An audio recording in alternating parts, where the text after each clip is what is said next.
অনেকদিন পর নিজেকে নিয়ে কিছু কথা লিখলাম। ধ্বংসের দিকে তাকিয়ে মুচকি হাসি দেওয়া অদ্ভুত মানুষ আমি। হয়তো আমি পাগল, হয়তো অনুভূতির ভিতরে কোনো এক গভীর অতল দুঃখ বাসা বেঁধেছে। তবুও নিজেকে জোর করে হাসাতে শিখে গেছি। যেদিন ভেতরটা একবারে ভেঙে গিয়েছিল, সেদিনও বাইরে থেকে এক চিলতে হাসি মুখে নিয়ে সবার সামনে দাঁড়িয়েছিলাম।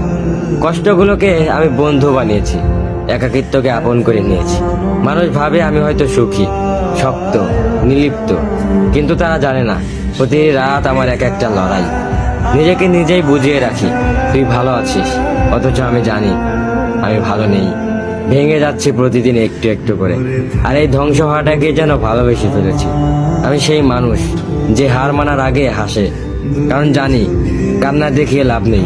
পৃথিবী শুধু শক্তদের মনে রাখে, দুর্বলদের নয়। তাই আমি অদ্ভুত, আমি অনুভূতির আগুনে পুড়ে যাওয়া নীরব যোদ্ধা। আমার জীবন কোনো সুখের গল্প নয়, এটা নিঃশব্দ বিপ্লব, যেখানে হাসির আড়ালে লুকানো থাকে হাজারো না বলা কথা, ভাঙা স্বপ্ন, হারিয়ে যাওয়া আমি।